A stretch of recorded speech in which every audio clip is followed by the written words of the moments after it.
আসসালামু আলাইকুম। আশা করি সব ইনশাআল্লাহ ভালো আছেন। আমরা অ্যাকচুয়ালি তড়িৎ প্রবাহের চৌম্বক ক্রিয়ার পরে তড়িৎ চৌম্বক আবেশ এবং পরিবর্তী প্রবাহটা পড়ছিলাম।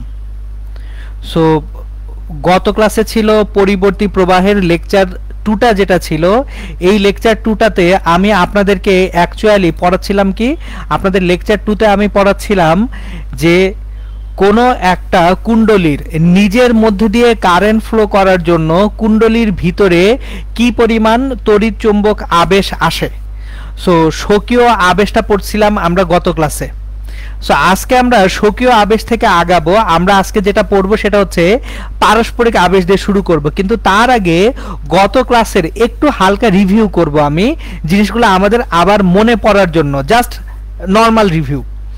সো রিভিউটা হচ্ছে খুব সিম্পলি এই যে দেখেন, আমি স্বকীয় আবেশের যখন সংজ্ঞা দিছিলাম, দেখেন স্বকীয় আবেশ বা সেলফ ইন্ডাকটেন্স কাকে বলে, যে কোনো একটা বদ্ধ কুণ্ডলীতে যদি তড়িৎ প্রবাহের জন্য চৌম্বক ফ্লাক্সের পরিবর্তন হয়, এই চৌম্বক ফ্লাক্সের পরিবর্তনের ফলে যে তড়িৎ চৌম্বক আবেশ ঘটে তাকে কি বলবো? স্বকীয় আবেশ বলবো। স্বকীয় আবেশকে এল দ্বারা প্রকাশ করা হচ্ছিল এবং এর এককটা হচ্ছে হেনরি। এখন আপনাদেরকে আমি গত ক্লাসে খুব সুন্দর মতো টোটাল ফ্লাস্ক কিভাবে আসে সেটা কিন্তু বুঝাইছিলাম। মোট ফ্লাস্ক কিভাবে কোথা থেকে আসে সেটা কিন্তু আমি আপনাদেরকে গতদিন দেখিয়ে দিয়েছিলাম, যে একটা পাকের জন্য ফ্লাস্ক যদি ফাই হয়, মোট ফ্লাস্ক হচ্ছে এন ফাই। আবার বলতেছি, এই যে দেখেন গত ক্লাসে আমি আপনাদেরকে খুব সুন্দর মতো একটা জিনিস বুঝাইছিলাম, সেটা হচ্ছে ফ্লাস্ক এবং মোট ফ্লাস্ক। সো আমি ফ্লাস্ক এবং মোট ফ্লাস্কের ব্যাপারটা আজকে আরেকবার একটু আপনাদেরকে ক্ল্যারিফাই করে দিচ্ছি, যে ফ্লাস্কটা কি জিনিস আর মোট ফ্লাস্কটা কি জিনিস। যখন আমি ফ্লাস্কটা আমি আপনাদেরকে বলছিলাম যে ফ্লাস্ক হচ্ছে কোনো একটা পাকের মধ্য দিয়ে, ধরেন এরকম একটা পাক যাচ্ছে, এই পাকের মধ্য দিয়ে কতগুলা বলরেখা যাচ্ছে, এটা হচ্ছে ফ্লাস্ক। কিন্তু এটা কিন্তু মোট ফ্লাস্ক না, এটা হচ্ছে একটা পাকের জন্য ফ্লাস্ক। আর যদি আমার এরকম এন সংখ্যক পাক থাকে, একটা দুইটা তিনটা অনেকগুলা পাক থাকে, সবগুলা পাকের মধ্যে দিয়ে একই বলরেখা যাচ্ছে, তাহলে মোট ফ্লাস্ক হবে আপনার পাক সংখ্যা ইনটু একটা কুণ্ডলীর মধ্যে যে ফ্লাস্ক সেইটা। সো মোট ফ্লাস্ক হবে পাক সংখ্যা ইনটু একটা কুণ্ডলীর মধ্যে ফ্লাস্ক। সো সেটাই দেখাইছিলাম যে এন ফাই সমান কি আসে, এলআই আসে। চলেন আজকে এখন তাহলে আমরা যেটা শুরু করব সেটা হচ্ছে পারস্পরিক আবেশ দিয়ে শুরু করব, যে পারস্পরিক আবেশটা কি জিনিস এবং পারস্পরিক আবেশ কিভাবে কাজ করে। আমরা স্বকীয় আবেশ দেখে ফেলছি, এখন দেখব কি পারস্পরিক আবেশ। এবং বোধহয় আমি বলতেছিলাম গত ক্লাসে আপনাদেরকে যে ট্রান্সফরমারের জন্য পারস্পরিক আবেশ জিনিসটা ভয়ঙ্কর ইম্পর্টেন্ট। সো আজকের গোটা ক্লাসে আমি আপনাদেরকে অ্যাকচুয়ালি পারস্পরিক আবেশ পড়িয়ে কিভাবে একটা ট্রান্সফরমার কাজ করে, ট্রান্সফরমারের যে ওয়ার্কিং প্রিন্সিপাল সেটা আমি আপনাদেরকে দেখাবো। চলেন দেখা শুরু করি। পারস্পরিক আবেশ। পারস্পরিক আবেশ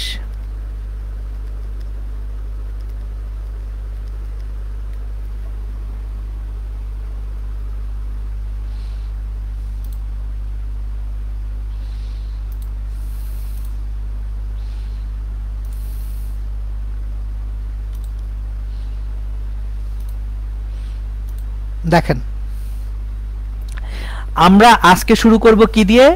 পারস্পরিক আবেশ দিয়ে শুরু করব। গতকালকে আমরা পড়ছিলাম স্বকীয় আবেশ পর্যন্ত, আজকে আমরা শুরু করব পারস্পরিক আবেশ দিয়ে।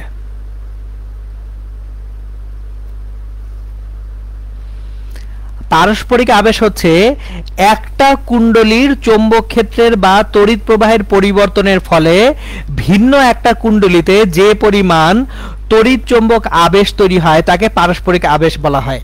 তাহলে একটি কুণ্ডলীর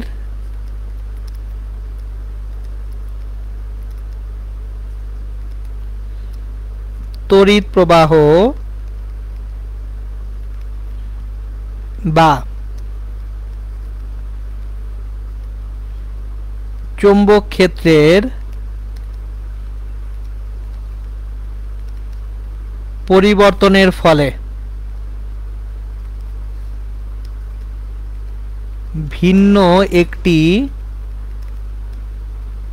কুণ্ডলীতে যে পরিমাণ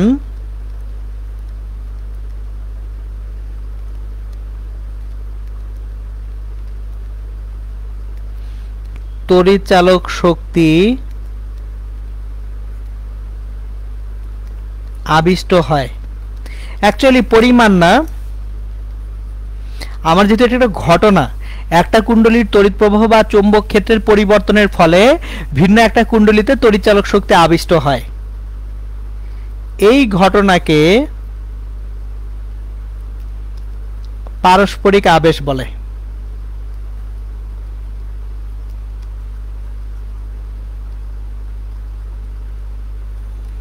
আমি একটু স্বকীয় আবেশ পারস্পরিক আবেশের একটা এক্সাম্পল বলি আপনাদেরকে, আপনারা জিনিসটা ইজিলি মনে রাখতে পারবেন। আমি একেবারে এক্সাম্পল দিয়ে দিয়ে বুঝাচ্ছি আপনাদেরকে। ধরেন আপনার কোনো একটা পরীক্ষার রেজাল্ট বের হয়েছে, আপনি কোনো একটা পরীক্ষার রেজাল্ট হাতে পেয়েছেন এবং পরীক্ষায় আপনি দুর্দান্ত রেজাল্ট করছেন, ভালো রেজাল্ট করছেন। তাহলে দুর্দান্ত এবং ভালো রেজাল্ট আপনি যদি পরীক্ষায় করে থাকেন, আপনার মন কি ভালো হবে না খারাপ হবে? পরীক্ষায় ভালো রেজাল্ট করলে কার মন খারাপ হয়? এরকম কেউ আছে? থাকতেও পারে হয়তো, বা যে পরীক্ষায় কেন ভালো করলাম, তাহলে তো মানুষজন আমার উপরে এক্সপেকটেশন বাড়ায় দিবে। সো এটা হইতে পারে, হোয়াটএভার। ইউজুয়ালি কি হয়, আপনি পরীক্ষায় ভালো রেজাল্ট করলে আপনার ভালো লাগবে, আপনি একটা ভালো কাজ করলে আপনার মন ভালো থাকে, ফ্রেশ লাগে। সো এই যে আপনার নিজের কাজের জন্য আপনি যে গুড ফিলটা অনুভব করছেন, এটা হচ্ছে স্বকীয় আবেশ। তার মানে কোনো একটা কুণ্ডলীর নিজস্ব কারেন্টের জন্য ওই কুণ্ডলীতে যে পরিমাণ তড়িৎচালক শক্তি আবিষ্ট হবে, ওইটাই হচ্ছে তার স্বকীয় আবেশের পরিমাণ। আর পারস্পরিক আবেশটা খুব সিম্পল। আপনার বাসায় যদি কারো কোনো মন খারাপের ব্যাপার থাকে, ধরেন বাসায় আপনার হয়তোবা একটা ছোট ভাই বা ছোট বোন আছে যার সঙ্গে আপনার সখ্যতা ব্যাপক। আমাদের প্রত্যেকেরই ফ্যামিলিতে যে ভাই বোনগুলো থাকে, আমাদের কি পরস্পরের সঙ্গে একটা খুব সুন্দর বন্ডিং থাকে। এখন কারো বন্ডিং না থাকলে সেটা নাই, তাহলে আপনার পারস্পরিক আবেশ শূন্য। আপনি যদি বলেন যে ভাই আমার ভাইটা বা বোনটা কাঁদতেছে, দেখে আমার মনে হয় কাঁদতেছে, কান্দুক না, কি আসে যায়, এটা যদি মনে হয় সেক্ষেত্রে আপনার পারস্পরিক আবেশটা শূন্য। কিন্তু তার মানে এই না যে এক্সাম্পলটা ইনভ্যালিড হয়ে যাবে।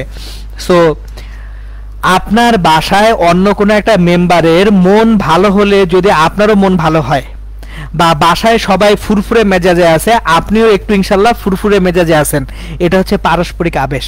সো পারস্পরিক আবেশে যে ঘটনাটা ঘটে সেটা আমি একটু ডায়াগ্রামেটিক্যালি দেখাই। ধরেন এইখানে কোনো একটা কুণ্ডলী রাখা আছে, এটা একটা তারের কুণ্ডলী, এখানে আমি কারেন্ট ফ্লো করাবো। তাহলে তারের মধ্যে দিয়ে যদি আমি একটা পরিবর্তী বা পরিবর্তনশীল কারেন্ট ফ্লো করে, এই যে তারের মধ্যে দিয়ে একটা পরিবর্তী কারেন্ট ফ্লো করাচ্ছি, এই তারের চারপাশে একটা চৌম্বক ক্ষেত্র তৈরি হবে। এই যে চৌম্বক ক্ষেত্র তৈরি হচ্ছে, তাহলে তারের চারপাশে একটা চৌম্বক ক্ষেত্র তৈরি হচ্ছে। এখন একটা জিনিস আপনারা খেয়াল করেন, যদি কারেন্টটা পরিবর্তী কারেন্ট, মানে হচ্ছে কারেন্টটাই যদি পরিবর্তন করতে থাকেন, তাহলে এখানে যে চৌম্বক ক্ষেত্র বি পাবেন, এই চৌম্বক ক্ষেত্র একই থাকবে না পরিবর্তন হইতে থাকবে? পরিবর্তন হইতে থাকবে। এখন আপনি আরেকটা কুণ্ডলী এইখানে ঢুকিয়ে রাখছিলেন, এখানে একটা কুণ্ডলী ঢুকিয়ে রাখছিলেন, দেখেন এই কুণ্ডলীর মধ্যে কোনো কিন্তু কারেন্ট নাই শুরুতে, এই কুণ্ডলীটার মধ্যে কালো রঙের যে ডান পাশে কুণ্ডলী আছে, সো একটা কুণ্ডলী হচ্ছে ধরেন পি একটা কুণ্ডলী, আর একটা হচ্ছে কিউ একটা কুণ্ডলী। কিউ কুণ্ডলীর নিজস্ব কোনো প্রবাহ নেই,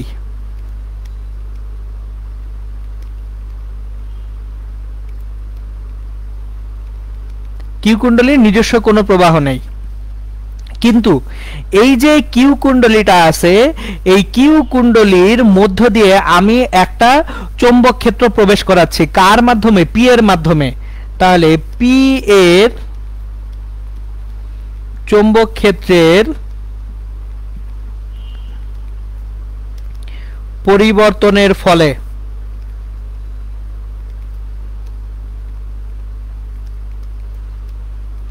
কিউ কুণ্ডলীর মধ্য দিয়েও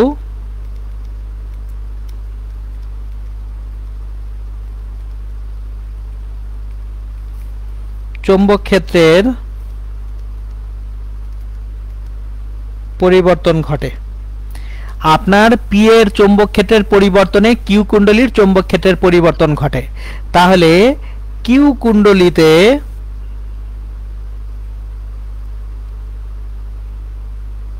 চৌম্বক ক্ষেত্রের পরিবর্তনের ফলে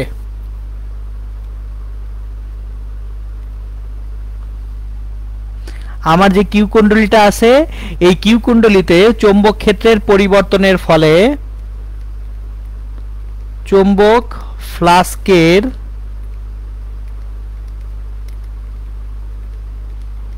পরিবর্তনজনিত যে তড়িৎ চালক শক্তি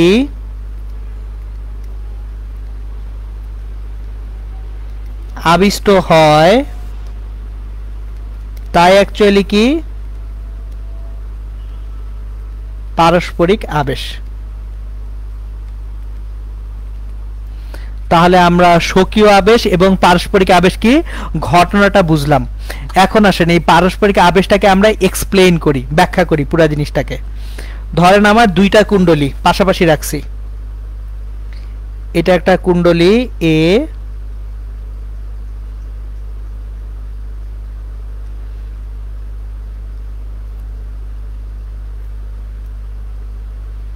এই কুণ্ডলীতে একটা কারেন্ট ফ্লো করছে, এই যে দেখেন এটা হচ্ছে সোর্স বা উৎস।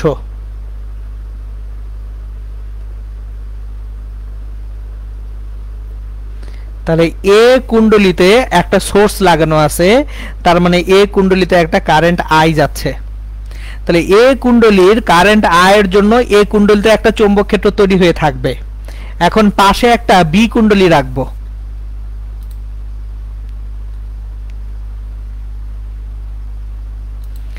এখন আসেন বি একটা কুণ্ডলী পাশে রাখবো।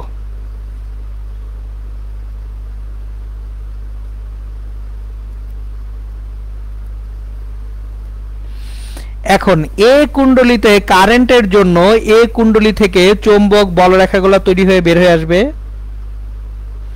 এই যে দেখেন এ কুণ্ডলীর চৌম্বক বলরেখা বি কুণ্ডলীর মধ্যে দিয়েও কিন্তু প্রবেশ করতেছে। তার মানে এ এর কারেন্টের জন্য বি একটা চৌম্বক ক্ষেত্র বা চৌম্বক ফ্লাস্ক পাচ্ছে। এখন একটা জিনিস মাথায় রাখেন, চৌম্বক ফ্লাস্ক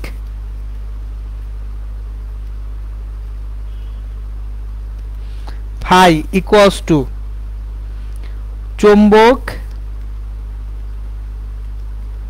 ক্ষেত্র প্রাবল্য ইনটু ক্ষেত্রফল। তার মানে ফ্লাস্ক ফাই সমান বি ইনটু এ। এবার বি যেটা আছে বিটাকে বলা হয় চৌম্বক ক্ষেত্র প্রাবল্য বা চৌম্বক ফ্লাক্স ঘনত্ব। সো বিটা অ্যাকচুয়ালি হচ্ছে ফ্লাক্স ডেনসিটি আর ফাইটা হচ্ছে ফ্লাস্ক। মানে একক ক্ষেত্রফলে মোট বলরেখার পরিমাণ বা সংখ্যাটা হচ্ছে ফ্লাস্ক, আর পার ইউনিট এরিয়াতে যে পরিমাণ বলরেখা থাকে সেটাকে বলা হয় ফ্লাস্ক ডেনসিটি বা চৌম্বক ক্ষেত্র প্রাবল্য। আচ্ছা এখন দেখেন এখানে এ আর বি লিখলে আপনারা কনফিউজ হয়ে যাবেন, কারণ ওইখানে এ আর বি আছে। আমি এখানে পি এবং কিউ কুণ্ডলী বলি, পি ও কিউ কুণ্ডলী, তাহলে আর কনফিউশন থাকবে না। নাহলে আবার ভাববেন এই এ বি কে আবার ওইখানে লিখে ফেলছেন কিনা। এখন একটা জিনিস খেয়াল করেন, তাহলে আমার পি কুণ্ডলীর তড়িৎ প্রবাহের জন্য কিউ কুণ্ডলীতে আমি কি পাচ্ছি, একটা আবিষ্ট তড়িৎ চালক শক্তি পাবো। কিভাবে পাবো দেখেন, কিউ কুণ্ডলীর পাক সংখ্যা যদি এন কিউ হয় এবং কিউ কুণ্ডলীতে যদি ফ্লাস্কটা ফাই কিউ হয়, তাহলে মোট ফ্লাস্কের পরিমাণ কত, এন কিউ কিউ কিউ না। দেখেন কিউ কুণ্ডলীতে মোট ফ্লাস্ক এন কিউ এবং ফাই কিউ, যেখানে ফাই কিউ কিউ কুণ্ডলীর প্রতিটি পাকের চৌম্বক ফ্লাস্ক। এখন আমরা কি পড়ছি গত ক্লাসগুলায় যে এই যে ফ্লাস্কের যে পরিবর্তনটা হবে, তাহলে D by DT of N phi, এই যে মোট ফ্লাস্কের পরিবর্তন থেকে অ্যাকচুয়ালি আমরা এখানে যদি আবার একটা মাইনাস চিহ্ন দিয়ে দেই, যে পরিমাণ আবিষ্ট তড়িৎচালক শক্তি আসে সেটা পাবো। তাহলে আমি যদি ই পাই, এখানে ই আবিষ্ট তড়িৎচালক শক্তি, ই সমান minus D by DT of N phi. বুঝতে পারতেছেন তো? এটাই ছিল আমাদের অ্যাকচুয়ালি আবিষ্ট তড়িৎচালক শক্তির জন্য ম্যাথমেটিক্যাল মডেলটা, ই সমান D by DT of N phi. এখন একটা জিনিস খেয়াল করেন, প্রথম কথা, পি কুণ্ডলীর সম্পূর্ণ ফ্লাস্ক কি কিউ কুণ্ডলী পাবে? জিনিসটা দেখেন, ধরেন আপনার ভাই বা বোন কারো মন খারাপ, তার মন যতটুকু খারাপ হবে আপনার মন ততটুকু খারাপ হবে না, কারণ ঘটনাটা তার সঙ্গে ঘটছে। আমি একটু অন্যভাবে বলি, ধরেন একজনের সঙ্গে একটা দুর্ঘটনা ঘটছে, সে ঘটনাটা এক্সপিরিয়েন্স করছে, তার ইম্প্যাক্ট আর আপনি ঘটনা শোনার পরে ইম্প্যাক্ট এক হবে বললেন না। ওই মায়ের চেয়ে মাসির দরদ বেশি বলে লাভ নাই, বা এটা হচ্ছে ওই কুমিরের কান্নাও কানতে দেন না। যে ধরেন একটা চিন্তায়ের মুখোমুখি পড়ছে, ও বেচারার বা বেচারির যে মন খারাপ থাকবে, আপনি শোনার পরে তার থেকে বেশি মন খারাপ হবে? মজা নেন? অবশ্যই না। আপনি শোনার পরে আপনার তার থেকে কমই মন খারাপ থাকবে। তাহলে একটা জিনিস খেয়াল করেন, এই যে কিউ কুণ্ডলীর যে ফ্লাস্ক ফাই কিউ, এটা অবশ্যই পি কুণ্ডলীর ফ্লাস্ক ফাই পি থেকে কম হবে। তাহলে phi Q must be less than equals to phi P,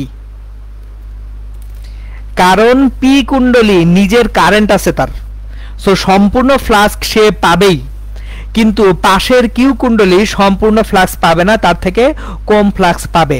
তাহলে এই যে ফাই পি এবং ফাই কিউ এর মধ্যে একটা সম্পর্ক নিয়ে আসা যায়, সেই সম্পর্কটাই হচ্ছে পারস্পরিক আবেশ গুণাঙ্ক এম দ্বারা প্রকাশ করা হয়।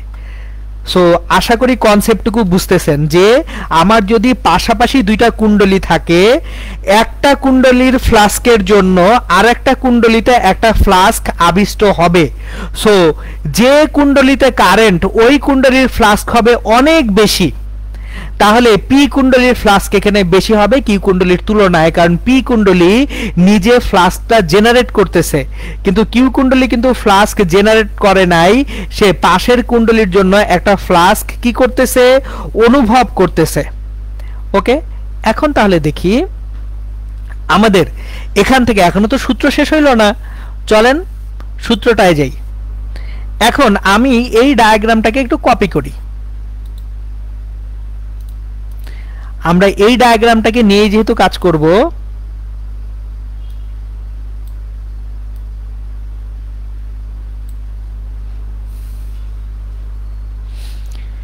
এখন ধরেন কোনো কারণে দুইটার যদি ফ্লাস্ক সমান হয়, আমি দুইটার ফ্লাস্কে সমান কি বলতে পারবো? আসলে দুইটার ফ্লাস্ক সমান বলবো একটু পরে, ওটা একটু পরে আসবো। তাহলে E is proportional to minus NQ d phi q by dt। জিনিসটা দেখেন, E proportional to minus NQ d by dt of phi q, actually equal to দিয়ে দিলেই হয়ে যায়। এখন NQ phi q খেয়াল করেন, মোট ফ্লাস্ক, এই মোট ফ্লাক্সটা কার প্রপোর্শনেট টু কারেন্ট আয়ের প্রপোর্শনেট? আমার ডান পাশের কুণ্ডলীতে যে মোট ফ্লাক্স তৈরি হচ্ছে এটা ডিপেন্ড করবে কি বাম পাশের কুণ্ডলীর কারেন্টের উপরে। আপনার ভাইটা বা বোনটা, ওর মন যত ভালো হবে আপনার মন তত বেশি ভালো হবে, ওর মন যত খারাপ হবে আপনার মন তত খারাপ হবে। তার মানে আপনার মন ভালো খারাপের পরিমাণ আপনার ভাইটা বা বোনটার মন ভালো খারাপের পরিমাণের সমানুপাতিক। তাহলে এখান থেকে এন ফাই এবং phi N Q phi Q equals to M I লেখা যায়, যেখানে এম হচ্ছে পারস্পরিক আবেশ গুণাঙ্ক।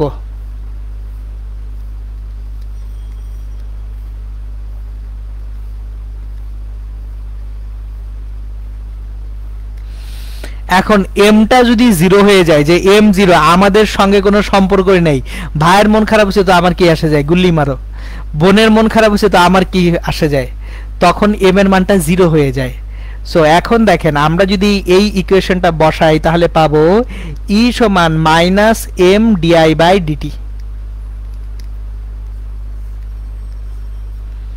যেখানে এমটা কি পারস্পরিক আবেশ গুণাঙ্ক, আর কারেন্ট আইটা কি নিজের কুণ্ডলীর কারেন্ট না, পাশের কুণ্ডলীর কারেন্ট।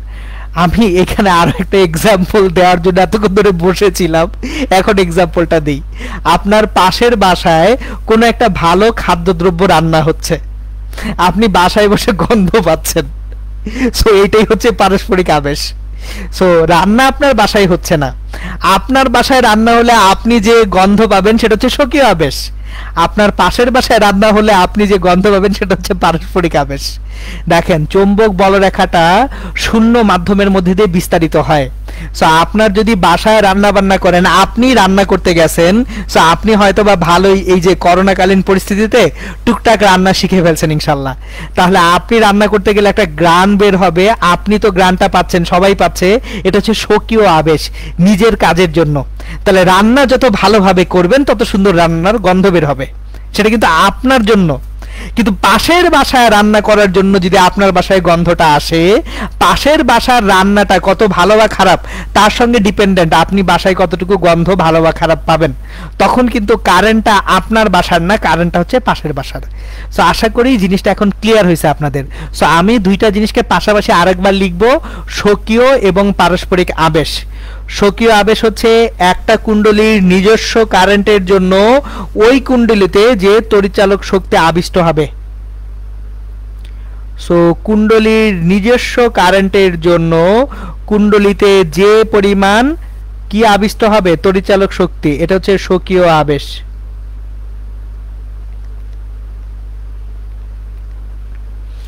এবং এই কুণ্ডলীর আবেশ গুণাঙ্ক যদি এল হয় তাহলে ই সমান minus L DI by DT হবে।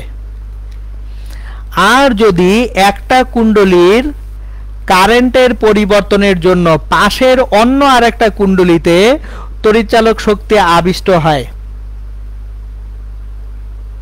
এই কুণ্ডলীর পরিবর্তনের জন্য পাশের একটা কুণ্ডলীতে তড়িৎচালক শক্তি আবিষ্ট হবে ই, এটা সমান minus M DI by DT.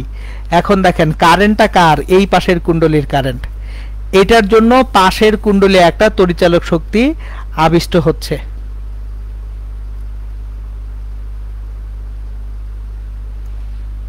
এখন দেখেন এইটা একটা অ্যামেজিং প্রপার্টি, অ্যামেজিং মানে এটা ভয়ঙ্কর অ্যামেজিং একটা প্রপার্টি। কেন ভয়ঙ্কর অ্যামেজিং একটা প্রপার্টি সেটা আমি বুঝিয়ে বলি। যদি চৌম্বক আবেশ না থাকতো তাহলে আমরা অ্যাকচুয়ালি খুব সহজে এক জায়গা থেকে আরেক জায়গায় তড়িৎচালক শক্তিকে পাঠাতে পারতাম না। আমি এখন ভিডিওটা অন করে আপনাদেরকে একটা এক্সাম্পল দেখাবো। সো শেয়ারটা অফ করতেছি আমি, দেখেন ওমা, হ্যাঁ খেয়াল করেন, আমি দুইটা কুণ্ডলী নিব, এই যে আমার হাতে হেক্সিসল, এখন হেক্সিসল হচ্ছে সবচেয়ে কাজের জিনিস, আর এটা একটা স্ক্রিন ক্লিনার। সো একটা স্ক্রিন ক্লিনার আছে, একটা হেক্সিসল আছে, দুইটা কুণ্ডলী, ধরেন দুইটা কুণ্ডলী, এটা হচ্ছে কুণ্ডলী এ, এটা হচ্ছে কুণ্ডলী বি, একটা কুণ্ডলী এ একটা কুণ্ডলী বি, তাহলে হেক্সিসল হচ্ছে কুণ্ডলী বি, আর এই যে বোতলটা এটা হচ্ছে কুণ্ডলী এ, মানে এর উপরে তার তুর পেঁচাইছি, ঠিক আছে। এখন এই কুণ্ডলী এতে একটা ভোল্টেজ দিলাম, এই দুই পাশে একটা ভোল্টেজ দিলাম, এইভাবে একটা ভোল্টেজ দিলাম, তাহলে কুণ্ডলীতে যখনই ভোল্টেজ দিব কারেন্ট ফ্লো করবে, কারেন্ট ফ্লো করলে এই কুণ্ডলীর মধ্যে তড়িৎচালক শক্তি আবিষ্ট হবে। তাহলে এই যে তড়িৎচালক শক্তি আবিষ্ট হচ্ছে, এই ফেনোমেনন বা এই ঘটনাটা হচ্ছে স্বকীয় আবেশ। তাহলে স্বকীয় আবেশের জন্য একটা কুণ্ডলীর নিজস্ব তড়িৎ প্রবাহে ওই কুণ্ডলীতে তড়িৎচালক শক্তি আবিষ্ট হয়। এখন দেখেন এই কুণ্ডলী থেকে যখন বলরেখা বের হবে, বলরেখার ধর্মটা কি, চারপাশেই ছড়িয়ে পড়ে না, তাহলে এই কুণ্ডলী থেকে বলরেখা চারপাশেই ছড়ায় পড়বে। তাহলে এর পাশে যদি এখন এই কুণ্ডলীটা আসে, এই কুণ্ডলী পাশে আসছে, এ কি এর সব বলরেখা পাবে? পাবে না। এর কিছু বলরেখা পাবে। তাহলে ওই বলরেখার পরিবর্তনের কারণে এর মধ্যে যে তড়িৎচালক শক্তি আবিষ্ট হবে সেটা হচ্ছে পারস্পরিক আবেশ। এখন দেখেন একে কি কোনো ভোল্টেজ দিছি? একে কি এর সঙ্গে ফিজিক্যাল কোনো কন্ট্যাক্টে রাখছি? তার মানে উইদাউট এনি ফিজিক্যাল কন্ট্যাক্ট, কোনো রকম সংস্পর্শ ছাড়াই আমরা এই যে আবেশের মাধ্যমে একটা কুণ্ডলীর প্রভাবে আর একটা কুণ্ডলীর মধ্যে তড়িৎচালক শক্তি আবিষ্ট করতে পারতেছি। এইভাবে অ্যাকচুয়ালি তড়িতের বেলায় আমরা একটা তড়িৎচালক শক্তি ব্যবহার করে একটা চৌম্বক ক্ষেত্র তৈরি করতে পারি। ওই চৌম্বক ক্ষেত্রটা আর একটা কুণ্ডলীতে আবিষ্ট করে সেখানে একটা ভোল্টেজ উৎপন্ন করতে পারি। তার মানে আমরা তড়িৎচালক শক্তি থেকে অ্যাকচুয়ালি যেমন চুম্বক পাবো, আবার চুম্বকের পরিবর্তন থেকেও তড়িৎচালক শক্তি পাচ্ছি। তার মানে কি তড়িৎ এবং চুম্বক একটা আরেকটাতে ট্রান্সফারেবল। সো আমরা তড়িতের জন্য যে এনার্জিটা আছে এটা চাইলেই চুম্বকের এনার্জিতে কনভার্ট করতে পারি, আবার চুম্বকের এনার্জিটাকে তড়িতের এনার্জিতে কনভার্ট করতে পারি। এবং মজার বিষয় হচ্ছে এই সব ক্ষেত্রে লস খুবই কম। কেন লস কম? কারণ দেখেন এই দুজনের মধ্যে কোনো ফ্রিকশন নাই, কোনো রোধের ব্যাপার আছে। মজাটা দেখেন, আমি যখন তার দিয়ে কারেন্ট ফ্লো করি তখন তারের রোধের কারণে ব্যয়িত ক্ষমতা আছে, এখানে কোনো রোধেরই ব্যাপার নাই। কারণ কি শূন্য মাধ্যমের মধ্য দিয়ে আসতেছে। তাহলে যদি কোনো মেকানিজমে এর সম্পূর্ণ ফ্লাস্ক এর মধ্যে আনা যায়, কাহিনী হয়ে গেছে। এর সম্পূর্ণ ফ্লাস্ক এর মধ্যে আনতে পারলে এর জন্য যে ভোল্টেজ, এর জন্য কাছাকাছি ভোল্টেজ, কাছাকাছি ক্ষমতায় আপনি পাবেন। চলেন এখন এই থিওরিগুলোর উপর ভিত্তি করে আমি আপনাদেরকে কিছু ম্যাথ করাবো এবং ট্রান্সফরমারটার অ্যাকচুয়ালি কার্যপ্রণালী পড়াবো। সো তাহলে আমরা পারস্পরিক আবেশ, স্বকীয় আবেশের ঘটনা বা ফেনোমেনাটা বুঝে গেলাম। এখন ইনশাল্লাহ এইটার ডেপ ডিটেলস ম্যাথে আমরা চলে যেতে পারবো। ওকে, প্রথম কোশ্চেনটা করি আমি। কোশ্চেন,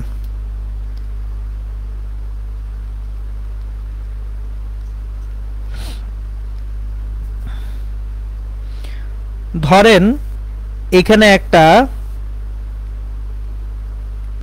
ব্যাটারি বা কোষ রাখা আছে।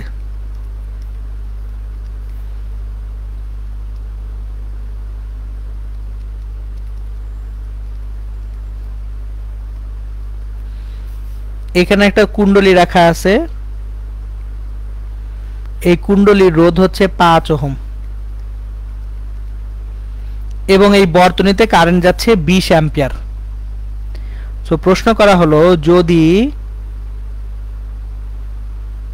তড়িৎ প্রবাহ 0.4 সেকেন্ড সময়ে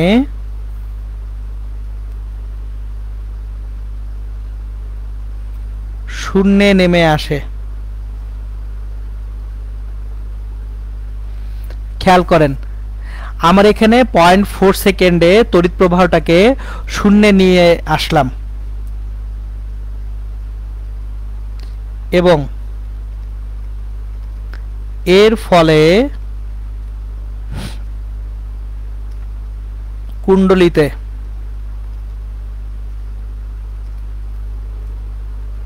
আবিষ্ট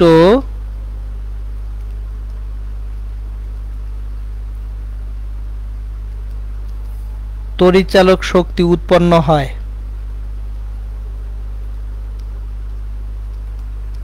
তবে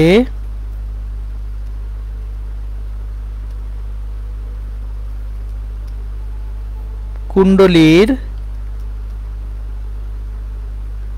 স্বকীয় আবেশ গুণাঙ্ক কত?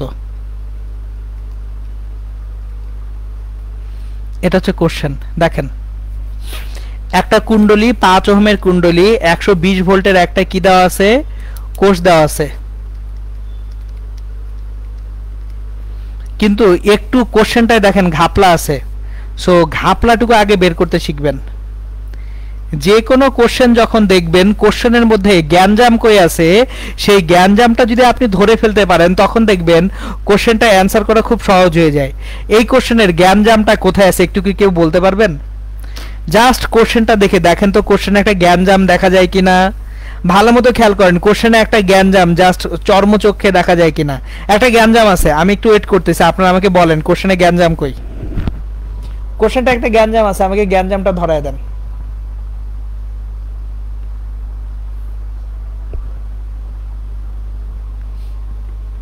কেউ কি ধরতে পারতেছেন কোশ্চেনের গ্যাঞ্জামটা কই? কোশ্চেনের ইনফরমেশনের মধ্যে একটা গ্যাঞ্জাম আছে। ওকে, কেউ একজন হাত তুলছেন দেখি।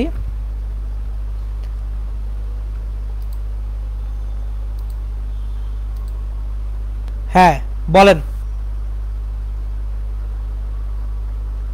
ওই যে হাত তুলছিলেন আনমিউট হন। হ্যাঁ বলেন গ্যাঞ্জাম কই। হ্যাঁ এই তো nice, E cost to IR মিলতেছে না, সুন্দর, thank you. E cost to IR মিলতেছে না, কেন মিলতেছে না সেটা এখন দেখি। এই যে দেখেন একজন কিন্তু বলে ফেলছে যে ই ইকুয়ালস টু আইআর, এটা মিলতেছে না, কেন মিলতেছে না সেটা আগে দেখব। ই সমান আইআর না মেলার আবার কি কারণ আছে দেখেন একটু। আমাদের এইখানে যে ভোল্টেজটা ই সমান 120 ভোল্ট, এটা হচ্ছে প্রদত্ত ভোল্টেজ, কিন্তু আমার এইখানে কুণ্ডলিতে ভোল্টেজ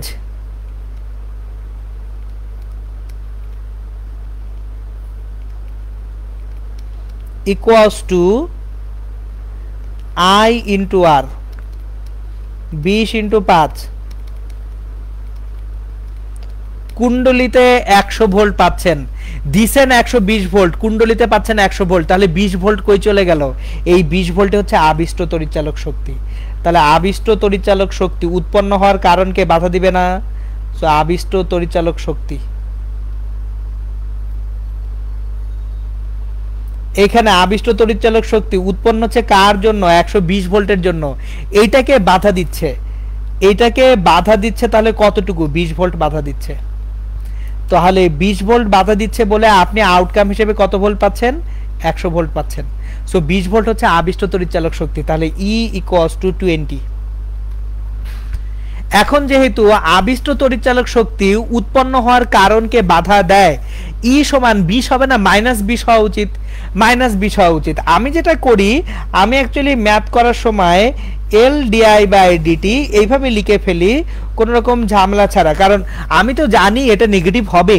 সো দুই পাশ থেকে মাইনাস তুলে দিলেও সমস্যা নাই, কারণ আপনি যদি এখানে ওই 100 - 120 করেন মাইনাসই পাবেন। সো মাইনাস নিয়ে ওরিড হয়েন না, মাইনাস নিয়ে বিন্দুমাত্র ওরিড হওয়ার দরকার নাই, কারণ আমি যদি সাংখ্যিক মান বিবেচনা করি দুই পাশ থেকে আমরা মাইনাসটাকে কাটাকাটি করে দিতে পারি। তাহলে ই সমান এল ডিআই বাই ডিটি, ই কত? 20, এল কত বের করতে হবে? ডিআই বাই ডিটি, কারেন্টের মানটা শূন্যে নামায় নিয়ে আসছি, তাহলে এই যে দেখেন 20 এবং 0-র ব্যবধান 20, আর এইখানে কত সময়ে? 0.4, সো এল ইকুয়ালস টু তাহলে 0.4 হেনরি হবে অ্যান্সার। দেখছেন খুবই সহজ দর্শন একটা ম্যাথ, আপনাকে পুরোপুরি প্যাচে ফেলে দেওয়ার জন্য এনাফ, মানে নাকের পানি চোখের পানি এক করার জন্য এই টাইপের ম্যাথগুলো খুব ভালো এবং কার্যকর। কারণ কি, তারা দেখতে খুবই নিরীহ দর্শন, কিন্তু যদি কনসেপ্ট ক্লিয়ার না থাকে তাহলে তাদেরকে আসলে করতে গেলে একটু ঝামেলা হয়ে যায়। ওকে, এখন দেখেন আমাদের এই কোশ্চেনটায় অ্যাকচুয়ালি আপনারা যারা ইসাক স্যারের বই পড়েন, ইসাক স্যারের বইয়ে এই কোশ্চেনটা পেয়ে যাবেন, কোনো সমস্যা নাই, ইসাক স্যারের বইয়ে এই কোশ্চেনটা আছে, টেনশন নিয়েন না। ওকে, এটা গেল হচ্ছে স্বকীয় আবেশ দিয়ে কোশ্চেন। এখন আমি আপনাদেরকে পারস্পরিক আবেশ দিয়ে একটা কোশ্চেন করব, যে স্বকীয় আবেশ তো এইভাবে হচ্ছে, তাহলে পারস্পরিক আবেশ দিয়ে কিরকম কোশ্চেন হতে পারে। সাধারণত আপনাদের বইপত্রগুলায় পারস্পরিক আবেশ দিয়ে তেমন কোনো ম্যাথ দেওয়া নাই। আমি একটু একটা ম্যাথ আপনাদেরকে দেখাবো, যেটা হচ্ছে পারস্পরিক আবেশ রিলেটেড। যদি দুইটা কুণ্ডলী থাকে, ওই দুইটা কুণ্ডলীর জন্য কিরকম ভাবে পারস্পরিক আবেশ আসে সেটা আমি দেখাবো। সো চলেন তাহলে আমি ম্যাথটা জেনারেট করি, ম্যাথটা লিখে দিই। সাধারণত বোর্ড পরীক্ষাগুলাই এই টাইপ কোশ্চেন আসে না, আমরা করব আমাদের শেখার জন্য কোশ্চেন। কোশ্চেনটা হচ্ছে পরস্পরের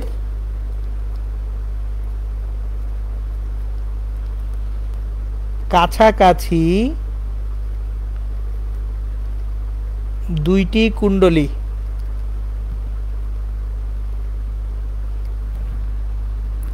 এ ও বি এর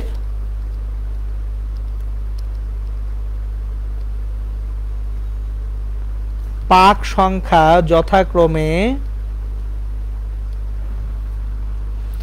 200 ও 1000।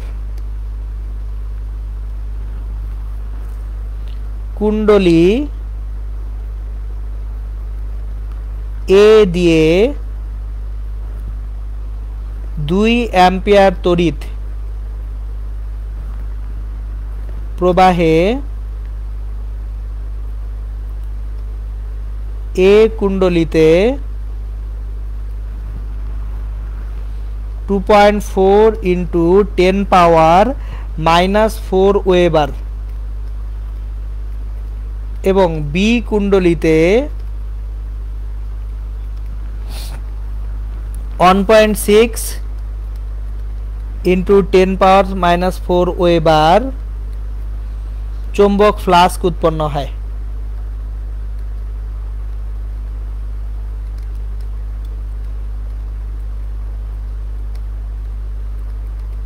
সো আমার পরস্পরের কাছাকাছি দুইটা কুণ্ডলী আছে, এ আর বি এর পাক সংখ্যা দেওয়া আছে 200 আর 1000। কুণ্ডলী এ দিয়ে আমি 2 অ্যাম্পিয়ার তড়িৎ প্রবাহ চালাচ্ছি, তাতে এ কুণ্ডলীতে একটা ফ্লাস্ক এবং বি কুণ্ডলীতে আরেকটা ফ্লাস্ক উৎপন্ন হয়। তাহলে এখান থেকে কোশ্চেনগুলো করি। ক নাম্বার, এ কুণ্ডলীর স্বকীয় আবেশ গুণাঙ্ক। এ কুণ্ডলীর স্বকীয় আবেশ গুণাঙ্ক।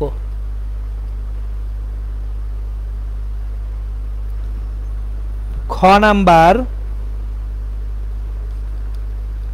বি কুণ্ডলীর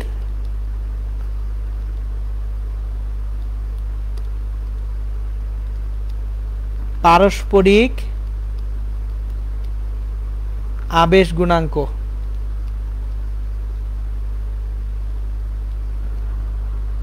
গ নাম্বার, এ কুণ্ডলীতে প্রবাহ 0.4 সেকেন্ডে থেমে গেলে বি কুণ্ডলীতে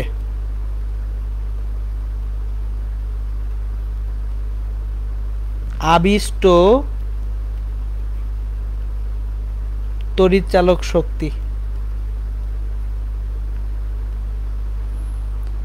নির্ণয় করো।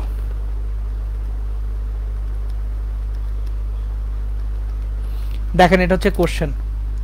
আমার খুব কাছাকাছি অবস্থিত দুইটা কুণ্ডলী আছে এ আর বি, এদের পাক সংখ্যা যথাক্রমে দেওয়া আছে 200 এবং 1000। এই ম্যাথটা করলে আপনাদের অনেক কিছু ইনশাল্লাহ ক্লিয়ার হয়ে যাবে। সো আমি আপনাদেরকে এই ম্যাথটা করাবই এই স্বকীয় আবেশ পারস্পরিকের আবেশের ব্যাপারটা আরো ক্লিয়ার করে ফেলার জন্য। আশা করি এটা দিয়ে ইনশাল্লাহ দুর্দান্ত ক্লিয়ার হয়ে যাবে পুরো জিনিসটা। দেখেন, সলভ করতে যাই। আমার পরস্পরের কাছাকাছি দুইটা কুণ্ডলী আছে, কুণ্ডলী এ, এটা হচ্ছে কুণ্ডলী এ, এটা হচ্ছে কুণ্ডলী বি। তাহলে এ কুণ্ডলীর যে পাক সংখ্যা এন এ, বি কুণ্ডলীর পাক সংখ্যা এন বি। তাহলে এন এ সমান হচ্ছে 200 আর এন বি সমান হচ্ছে 1000। এখন দেখেন, এ কুণ্ডলীতে যে ফ্লাস্ক তৈরি হচ্ছে সেই ফ্লাস্কের পরিমাণ কত? এ কুণ্ডলীর ফ্লাস্ক ফাই এ।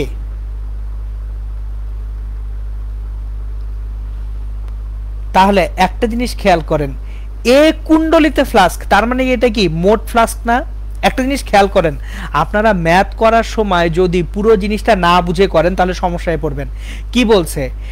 এ কুণ্ডলীতে ফ্লাস্ক, এটা কি এ কুণ্ডলীতে ফ্লাস্ক বলছে কি এ কুণ্ডলীর একটা পাকে ফ্লাস্ক, তার মানে সম্পূর্ণ কুণ্ডলী মিলেই যে ফ্লাস্কটা এন এ ফাই এ, মোট ফ্লাক্সটাই অ্যাকচুয়ালি কত? 2.4 ইন্টু 10 পাওয়ার -4 ওয়েবার। আর বি কুণ্ডলীতে যে ফ্লাস্ক পাচ্ছি আবারও বি কুণ্ডলিতে ফ্লাস্ক, সো বি কুণ্ডলিতে ফ্লাস্ক, তার মানে এনবি ফাই বি পুরোটা মিলেই 1.6 ইন্টু 10⁻⁻⁴ এবার। আশা করি জিনিসটা ধরতে পারছেন যে টোটাল ফ্লাস্ক আমি গতদিন আপনাদেরকে বুঝাইছিলাম যে একটা পাকের মধ্যে ফ্লাস্ককে পাক সংখ্যা দিয়ে গুণ করলে আমরা মোট ফ্লাস্ক পাবো, তাহলে এইখানে পাক সংখ্যা এন কে দিয়ে যদি ফ্লাস্ক ফাইকে গুণ করি মোট ফ্লাস্ক পাচ্ছি। ওকে, এটা গেল। এখন আমাদের প্রথমে এ কুণ্ডলীর স্বকীয় আবেশ গুণাঙ্ক বের করতে বলছে, তাহলে ক N A phi A equals to A কুণ্ডলীর স্বকীয় আবেশ গুণাঙ্ক এল এ ইন্টু এ কুণ্ডলীর কারেন্ট আই।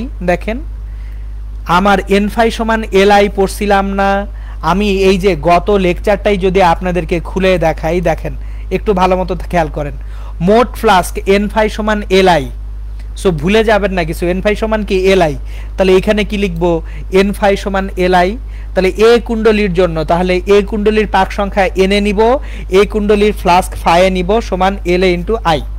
এখন এল এ বের করতে বলছে, N A phi A 2.4 into 10⁻⁴ divided by আইটা কত, আই হচ্ছে 2 অ্যাম্পিয়ার, তাহলে আই এ এ কুণ্ডলিতে কারেন্ট 2 অ্যাম্পিয়ার, আই এ এটা হচ্ছে 2 অ্যাম্পিয়ার 2, তাহলে L A equals to 1.2 into 10⁻⁴ henry. তাহলে এ কুণ্ডলীর স্বকীয় আবেশ গুণাঙ্কটা আমরা পাচ্ছি 1.2 ইন্টু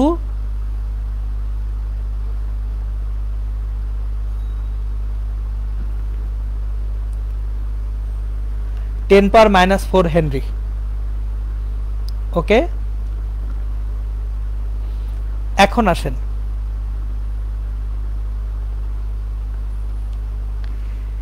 এটুকু হয়ে গেল, ঠিক আছে। এখন আমরা দেখি খ নাম্বার। একটা জিনিস বলি আপনাদেরকে, দেখেন এই ম্যাথটা আপনাদের খুব সম্ভবত ইসাক স্যারের বইয়ের ম্যাথ, ইসাক স্যারের বইয়ে আছে, যখন করতে যাবেন ইসাক স্যারের বইয়ে যেটা করা আছে সেটা হচ্ছে এইভাবে করা নেই, ইসাক স্যারের বইয়ে এন কে আবার আলাদাভাবে ব্যবহার করছে। এখন আমার আর্গুমেন্টটা হচ্ছে এইখানে সরাসরি বলছে এ কুণ্ডলিতে ফ্লাস্ক উৎপন্ন হচ্ছে, বলে নাই কিন্তু এ কুণ্ডলীর প্রতিটি পাকে, সো আমি এই জন্য এখানে কুণ্ডলীর ফ্লাস্কটা ধরে নিয়ে কাজ করতেছি, কারণ যদি বলা থাকতো প্রতিটি পাকে তাহলে আমি তখন এ এবং বি দিয়ে গুণ করতাম, কিন্তু যেহেতু প্রতিটি পাকে বলে নাই এই জন্য আমি আসলে গুণ করব না, বুঝাইতে পারছি। সো আমি যখন করতেছি আমি কিন্তু ধরে নিচ্ছি পুরো কুণ্ডলীর জন্য ফ্লাস্কের পরিমাণটা কত, এই যে 2.4 ইন্টু 10⁻⁴। ওকে, এখন দেখেন আমি এইবার তাহলে যদি ওই প্রসিডিউরটা অ্যাপ্লাই করি, আপনাদের বইয়ের প্রসিডিউর যদি অ্যাপ্লাই করি তাহলে যেটা হবে ফাই এ এবং ফাই বি বইগুলা যে কাজটা করছে, আপনাদের এইচএসসির বইগুলা যে কাজটা করছে, ফাই এ সমান 2.4 বলছে কুণ্ডলীর, কিন্তু সে কুণ্ডলী মানে হচ্ছে একটা পাকের ধরছে, জিনিসটা আসলে কনসেপচুয়ালি রং। বাট যেহেতু বই বলছে আমি নিজে এইখানে আর একবার দেখায় দিচ্ছি যে তাহলে বই অনুযায়ী আমাদের জিনিসটা কি আসবে, L A equals to N A phi A divided by I A আসবে।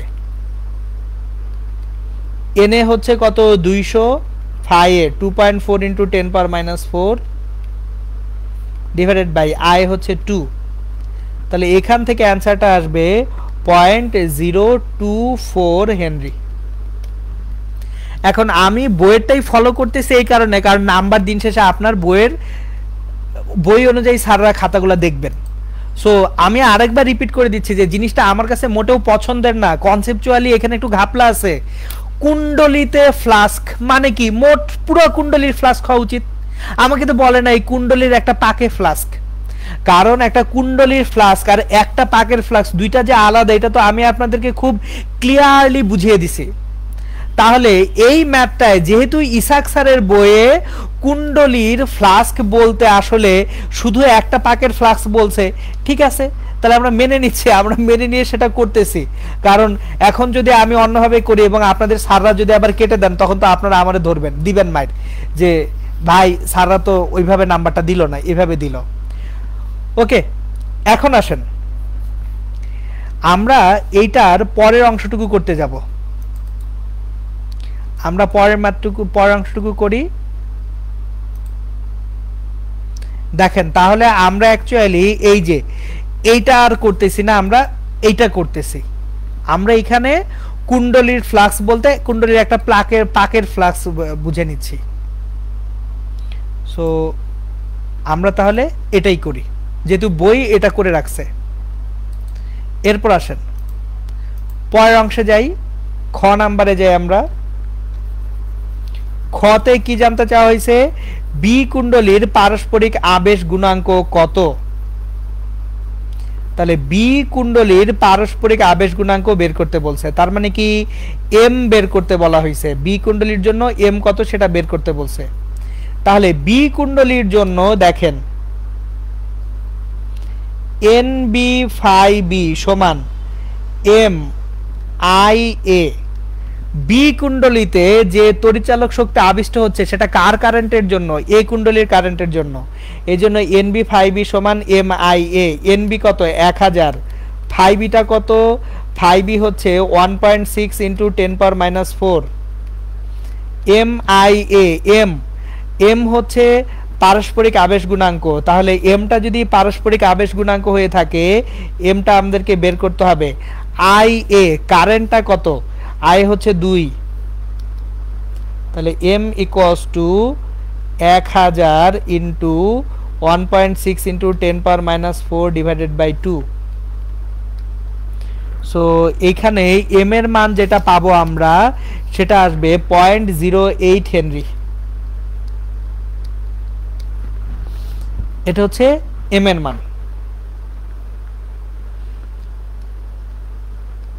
ফাইনালি আসেন এ কুণ্ডলীতে প্রবাহ যদি 0.4 সেকেন্ডে থেমে যায়, বি কুণ্ডলীতে আবিষ্ট তড়িৎচালক শক্তি কত নির্ণয় করতে বলা হয়েছে। আমাদের এ কুণ্ডলীতে প্রবাহটা থেমে গেছে কত সেকেন্ডে? 0.4 সেকেন্ডে।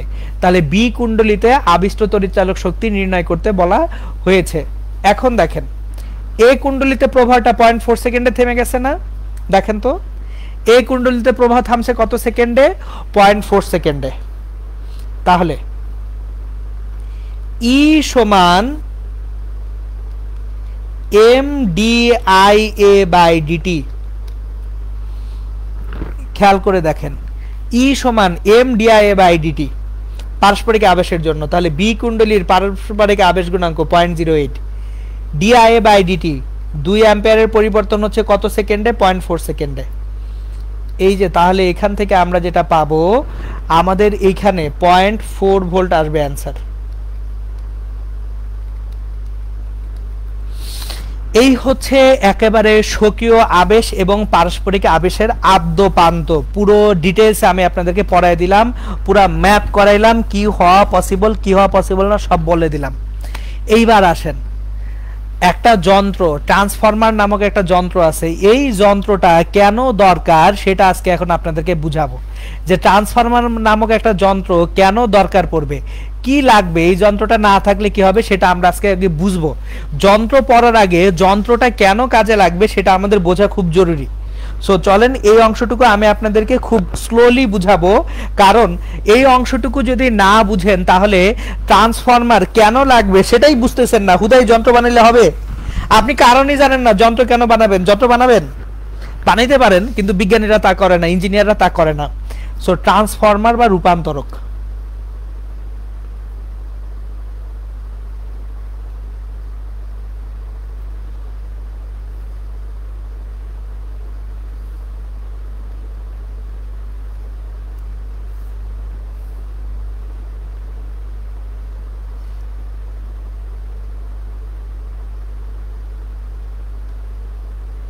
প্রথম প্রশ্ন হচ্ছে কেন দরকার একটা ট্রান্সফরমার, কেন দরকার? ধরেন এটা একটা পাওয়ার স্টেশন,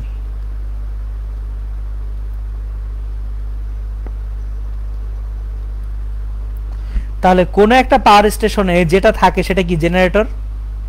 সো কোন একটা পাওয়ার স্টেশনে একটা জেনারেটর আছে, পাওয়ার স্টেশনে যেটা আছে সেটা হচ্ছে একটা জেনারেটর।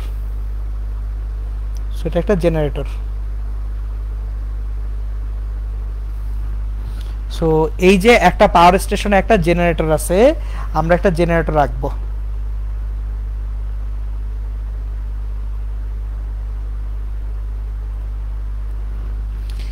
আপনাকে ধরেন এই জেনারেটরটা 100 মেগাওয়াট দিবে, এই জেনারেটরের প্রোডাকশন ক্যাপাসিটি 100 মেগাওয়াট। এখন এই 100 মেগাওয়াট দেয় সে 20 কিলো ভোল্ট 5 কিলো অ্যাম্পিয়ার এইভাবে। তাহলে দেখেন ট্রান্সফরমারের ভোল্টেজ 20 কিলো ভোল্ট, কারেন্ট কত 5 কিলো অ্যাম্পিয়ার, তাহলে 20 কিলো ভোল্ট 5 কিলো অ্যাম্পিয়ার গুণ করেন, দেখেন 100 মেগাওয়াট পাবেন। এবার জেনারেটর থেকে আপনি ধরেন আপনার সিটিতে কারেন্ট আনতে চান, সিটি জেনারেটর এটা হিউজ একটা যন্ত্র, এটা লোকালয়ে বসানো যায় না। অলরেডি আপনার বাসার তলার জেনারেটরের শব্দে আপনার মেজাজ খারাপ হয়, আর আপনি যদি 100 মেগাওয়াটের একটা জেনারেটর বসান লোকালয়ে, তাহলে আর ঘুমাইতে হইব না, তাহলে একদম সারা দিন রাত যাবে জেনারেটরের শব্দেই। সো এখন ধরেন আপনি জেনারেটর থেকে 50 কিলোমিটার দূরে আপনার সিটিটা আছে, এই সিটিটা হচ্ছে জেনারেটর থেকে মাত্র 50 কিলোমিটার দূরে। সো ধরেন এই যে সিটিটা আছে, এই সিটিটা জেনারেটর থেকে বেশি না, অনলি 50 কিলোমিটার দূরে। এই যে সিটিটা আছে, এই সিটি 50 কিলোমিটার দূরে। তাহলে একটা তার দিয়ে এই সিটিতে কারেন্ট আনতে হবে। ধরলাম এই তারের রোধ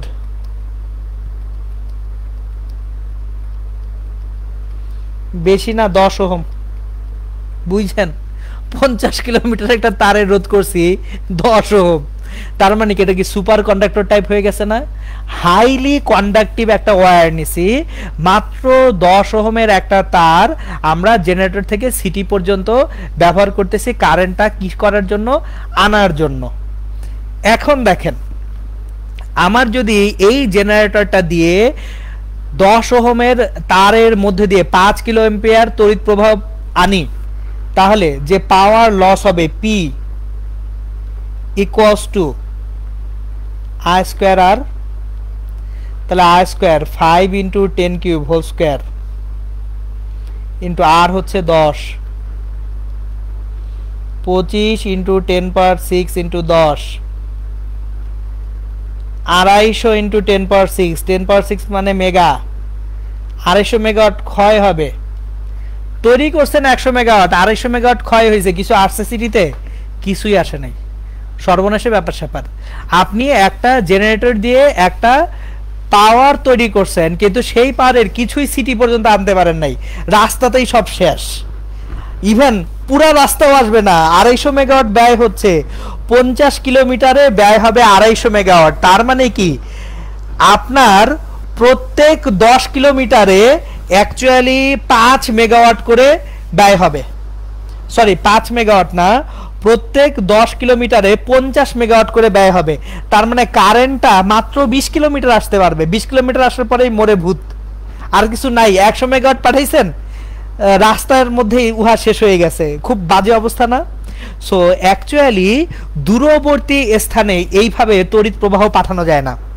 অনেক দূরে যদি তড়িৎ প্রবাহ পাঠাইতে চান, তাহলে এই যে 20 কিলো ভোল্টে জীবনেও পাঠাইতে পারবেন না। কেন? কারণ লস হবে অনেক বেশি রাস্তাতেই।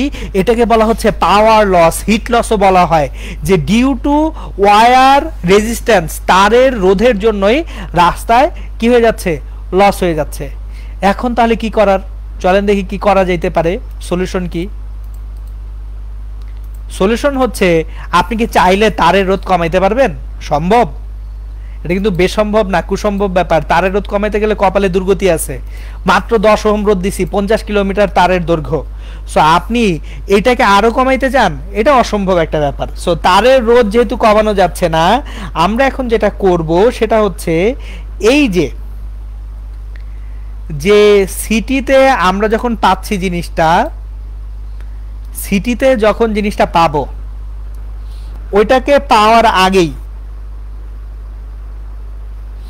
এখানে আমরা একটা ট্রান্সফরমার বসাবো। এখানে একটা কি বসাবো?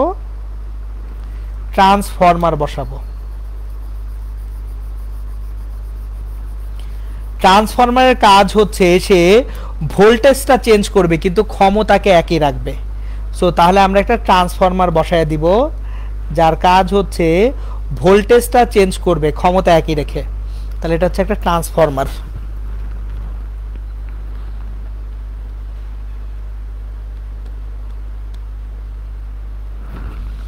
ট্রান্সফরমারের কাজ হচ্ছে ক্ষমতা একই রেখে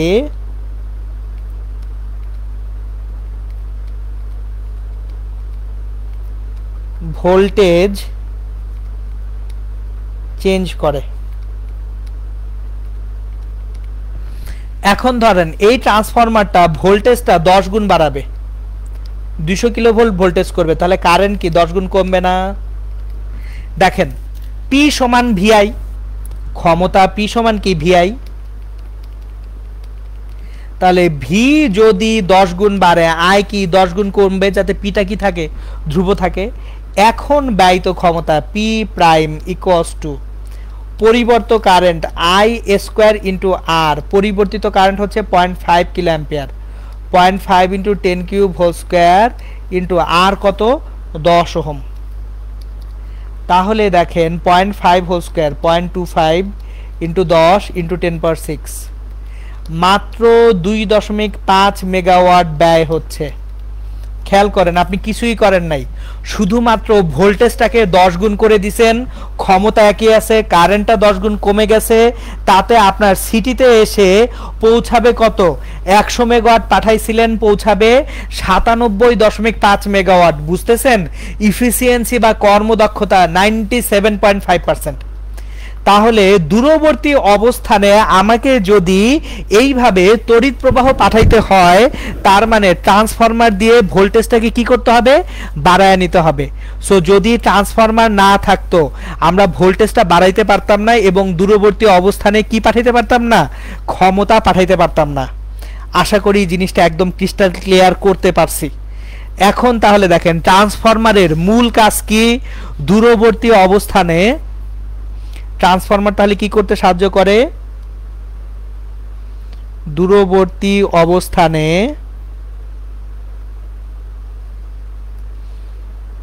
তড়িৎ প্রবাহ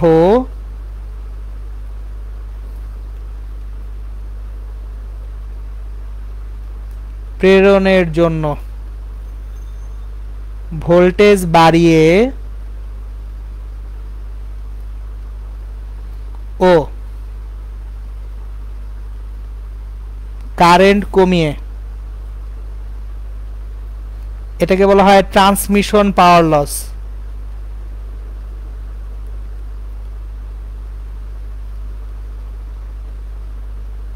বহুগুণ কমিয়ে দেয়। আগে যেখানে ট্রান্সফরমার না থাকলে আপনার ক্ষমতাটাই যাচ্ছিল না, এখন কি ক্ষমতাটা যাচ্ছে, এবং দেখেন পাওয়ার লসটা কত কমতেছে, মাত্র 2.5 মেগাওয়াট 100 মেগাওয়াট থেকে। এটি হিউজ। কেন হিউজ? 97.5% আপনি ইফিসিয়েন্সি পাচ্ছেন। এখন আর একটু কাজ আছে, কাজটা হচ্ছে দেখেন, আপনি যখন এই যে জেনারেটর থেকে পাঠাচ্ছেন, একটা ট্রান্সফরমার লাগাইলেন, জেনারেটরের মাথায় একটা ট্রান্সফরমার লাগাইলেন, এটা হচ্ছে পাওয়ার স্টেশন।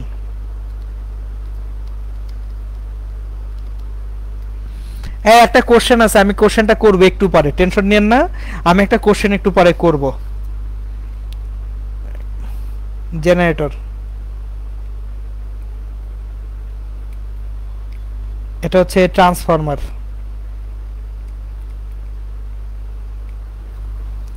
তাহলে জেনারেটর আমাকে যেটা দিচ্ছিল,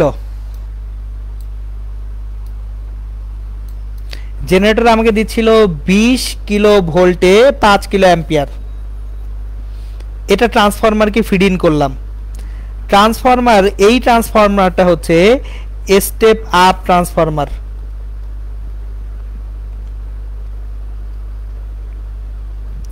সে যেটা করবে ভোল্টেজটাকে বাড়াবে, স্টেপ আপ, আপ মানে বাড়ানো।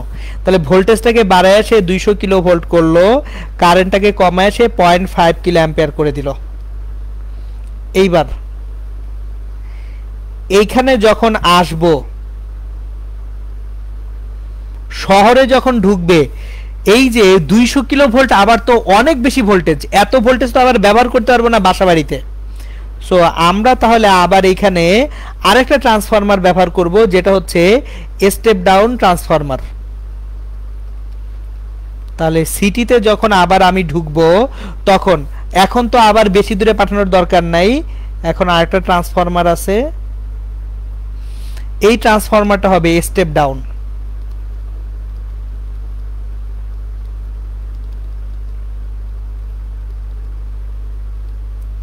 এবং এটা থাকে হচ্ছে সাবস্টেশনে। সো ইনপুট হিসেবে এখানে দিচ্ছি 200 kilo volt 0.5 kilo ampere, output হিসেবে এখানে আবার 20 কিলো ভোল্ট 5 কিলো অ্যাম্পিয়ার পাচ্ছি। ভোল্টেজটাকে কমায় ফেললাম আবার। এইভাবে দেখেন একটা জায়গা থেকে আরেকটা জায়গায় ইজিলি কি করা যায়, তড়িৎ ক্ষমতা ট্রান্সফার করা যায়। এবং এইখানে অ্যাকচুয়ালি খেয়াল করেন, তাহলে ট্রান্সফরমার কয় ধরনের লাগে? 2 ধরনের, একটা হচ্ছে স্টেপ আপ আর এটা কি স্টেপ ডাউন। সো আমরা ট্রান্সফরমারের প্রকারভেদ কয় রকম পড়লাম? 2 প্রকার। চলেন এই দুটোকে লিখে রাখি, ট্রান্সফরমার 2 প্রকার। ট্রান্সফরমার একটা হচ্ছে স্টেপ আপ বা আরোহী, আউটপুট ভোল্টেজ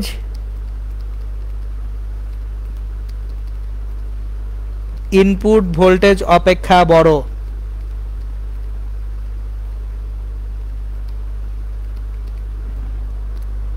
আর স্টেপ ডাউন বা অবরোহী, এই অবরোহীতে আউটপুট ভোল্টেজ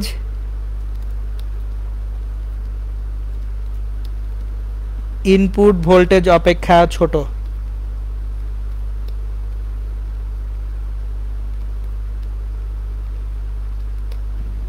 কাছেস। সো ট্রান্সফরমারের আজকে আমি আপনাদেরকে বেসিকটা পড়ালাম। নেক্সট দিন ইনশাল্লাহ নেক্সট ক্লাসে আমি ট্রান্সফরমারের ওয়ার্কিং প্রিন্সিপাল বা এই যে পারস্পরিক আবেশটা দিয়ে ট্রান্সফরমার কিভাবে কাজ করতেছে সেই গোটা ওয়ার্কিং প্রিন্সিপাল ইনশাল্লাহ পড়াবো। সো আজকে এই পর্যন্তই থাকতেছে। কোনো কোশ্চেন এই পর্যন্ত? Any question? আজকে যা পড়ালাম তার উপরে কোনো কোশ্চেন আছে? কোশ্চেন থাকার কথা না, কারণ আমি নিজেই কোশ্চেনগুলো করে করে অ্যান্সার দিয়ে দিছি আপনাদের মোটামুটি। সো আমি চেষ্টা করছি কোশ্চেনগুলো অ্যান্সার দিয়ে দিতে। আচ্ছা আচ্ছা, একটা কোশ্চেন আমি বলতেছিলাম, একটা কোশ্চেন করবে, একটা কোশ্চেন আছে, এটা আমারই কোশ্চেন, কারণ আমি যখন প্রথম পড়ছিলাম তখন আমার প্রথম কোশ্চেন ছিল এইটা। কি সমস্যা ছিল জেনারেটর দিয়ে একবারে 200 কিলো ভোল্ট উৎপন্ন করলে? এই দেখেন পাওয়ার স্টেশন যেটা, এখানে জেনারেটরের সঙ্গে ট্রান্সফরমার লাগায় 200 কিলো ভোল্ট করছেন, একবারে জেনারেটর দিয়ে 200 কিলো ভোল্ট করা যাইতো না? অ্যান্সারটা হচ্ছে এইটা আমি যখন আপনাদেরকে জেনারেটরের কার্যপ্রণালী পড়াবো তখন ডিটেইলসে বুঝাবো যে আসলে একটা জেনারেটর দিয়ে চাইলেই আপনি খুব বেশি ভোল্টেজ তৈরি করতে পারবেন না, এটা সম্ভব না। জেনারেটর 20 কিলো ভোল্ট তৈরি করতেই তার খবর হয়ে যায়। 200 কিলো ভোল্টের জেনারেটর, এটার যে আসলে সাইজ কতদূর হবে এটা আপনাদের ইমাজিনেশনের বাইরে। আমি ইনশাল্লাহ নেক্সট ক্লাসে আপনাদেরকে ট্রান্সফরমার জেনারেটরের একটু সাইজ সম্পর্কে আইডিয়া দিব, জিনিসগুলো আসলে কিরকম সাইজের হয়, 100 মেগাওয়াটের একটা জেনারেটর আসলে কত বড় হইতে পারে সেই সাইজ সম্পর্কে আইডিয়া দিব। সো 20 কিলো ভোল্ট প্রডিউস করা ভোল্টেজ হিউজ কষ্টকর, সেখানে 100 কিলো ভোল্ট বা 200 কিলো ভোল্ট ভোল্টেজ প্রডিউস করতে গেলে দুইটা সমস্যা আছে। সমস্যা নাম্বার 1, ব্যয় অনেক বাড়বে, আর 2, রিস্ক ফ্যাক্টর অনেক বাড়বে। যাই হোক, এগুলো হচ্ছে আমরা পরে আস্তে আস্তে আলোচনা করব। সো প্রশ্ন কি? প্রশ্ন দেখি। আহনাব আকিব হাত তুলছেন। হ্যাঁ আকিব বলেন। ভাইয়া ওই যে একটা আমরা যে সূত্র ইউজ করলাম যে p i2r, হ্যাঁ তো এটা দিয়ে তো আমরা মানে তারের মাধ্যমে কতটা লস হলো এটা বের করলাম। জি। তো এখন তারটা কি তাহলে কি তারের ডিসটেন্সের উপর আসলে কোনো ম্যাটার না? আরে আমি তারের ডিস্টেন্সের উপরে তো তারের রোধ 10 ওহম ধরছি। এখন যদি 50 কিলোমিটার জায়গায় 100 কিলোমিটার হয়, রোধ কি 10 থাকবে না 20 হবে? ও আচ্ছা, মানে সম্পূর্ণটা রোধ করা হয়েছে। হ্যাঁ আমি সম্পূর্ণটা রোধ ধরে নিছি ভাইয়া 10 ওহম। এখন যদি আপনি ডিস্টেন্স বাড়ান আচ্ছা রোধও বাড়বে। ক্লিয়ার? ওকে। আর কোনো কোশ্চেন না থাকলে টাটা বলে দিব আপনাদেরকে ইনশাল্লাহ। আর কি কোশ্চেন দেখি? ফার্স্ট পেপার কাজ ক্ষমতা শক্তির উপর একটা কোশ্চেন ছিল। হ্যাঁ কোশ্চেন করে ফেলেন পাপন। কাজ ক্ষমতা শক্তির উপরে কি কোশ্চেন করে ফেলেন শুনি।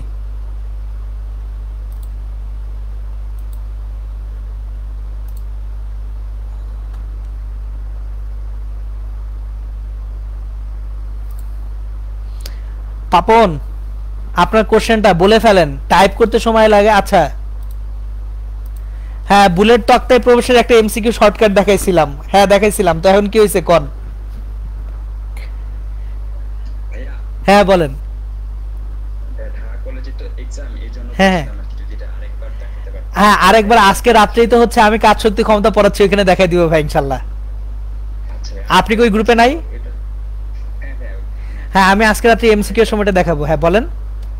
আরেকটা প্রবলেম ছিল হচ্ছে বক্স, একাধিক বক্স একসাথে রাখার সময় যে একটা সূত্র ছিল mgh n * n-1 divide by. ও আচ্ছা, একটার উপরে আরেকটা তুলতে গেলে ঠিক আছে ভাই, ওগুলো সব আমি দেখা দেবেন ইনশাল্লাহ, টেনশন নিয়েন না।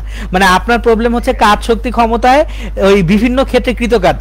তাহলে আমি আজকে এমসিকিউ করানোর আগে ওই কোন ক্ষেত্রে কৃতকাজ করতে তার একটা ছোট্ট ইন্ট্রো দিয়ে দিব ইনশাল্লাহ। জি ভাই, থ্যাংক ইউ। ওকে ঠিক আছে। ওকে আর কোশ্চেন না থাকলে এখানে টাটা বলতেছি। ভালো থাকবেন সবাই ইনশাল্লাহ। আসসালামু আলাইকুম।